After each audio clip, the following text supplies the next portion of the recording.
So the point is here, everyone leads and needs change leadership skills. We have been through more change in the last few years than any of us would have experienced in the previous decade. And we're talking ongoing disruption, increase in mergers, acquisitions, businesses going out of business, businesses growing and becoming more successful, entrepreneurs learning to be more adaptable, agile, more inventions. We are in a renaissance. There has never been a better time than post-pandemic for more innovation, excitement, energy around what's possible. And we're seeing that happen on multiple scales. But the leadership mindset that we need to have is really, we have to look at things from multiple intelligences.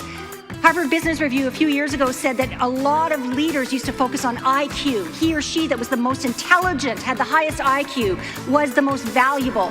No, not true. There are actually multiple intelligences that every single one of you in this room has that you bring to play for your success. And what we want to do is leverage multiple intelligences so that we can increase our ability to do what we do at the highest level possible. To political events, we can also see it as a necessary stage of transition towards creating a new future. And if we start to look at it that way, we get less depressed and less frustrated and less reactive, and we get more proactive and more elevated and more motivated and more empowered. There'll be some polling in my presentation, so you'll need your phones ready. Point your camera at the QR code. I'll guide you as we get there. I'm looking to continue asking you for your intelligence. And your ability to share what you have is your ability to greater success. And then lastly, future, creative people, results, 17% of you. One of the opportunities for leaders in today's market, and remember, everyone's a leader. She was recognized as the #1 influencer by Onalytica when it comes to talking about this topic. What does the future of work look like?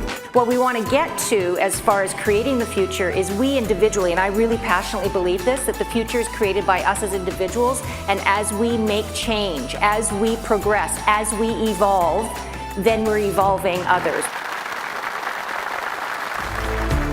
The future is now.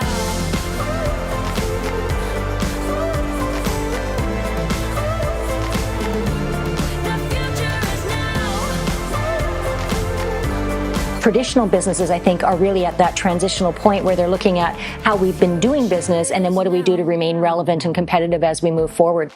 If that's the case, then we have to look at ourselves. We have to shine the mirror, look at the reflection and say, okay, what am I doing to contribute to that future?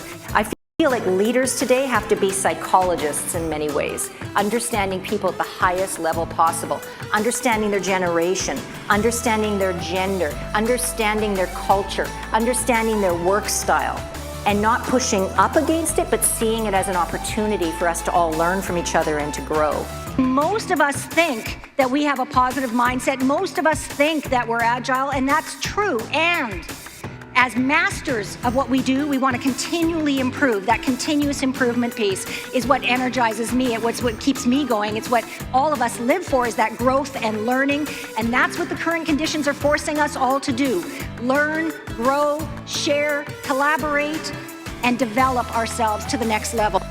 If you're in the share zone, like if you've elevated your mindset, if you've self-resourced yourself so that you're flexible and pliable and adaptable and you don't get rattled very easily and you're more responsive than you are reactive, then you are firmly in the share zone. How you know you're in the share zone most of the time is you feel actually what we call positive stress. You feel like you're in flow.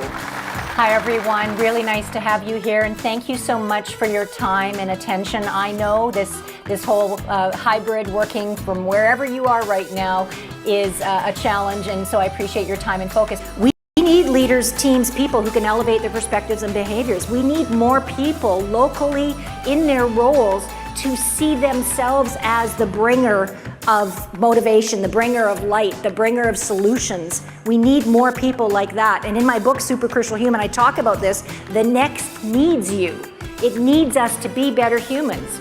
I love Maya Angelou's quote, know better, be better, do better. That's my mantra. It's like everything we do, if I'm learning and growing and evolving and I'm holding myself accountable, then I'm feeling really, really optimistic about the future.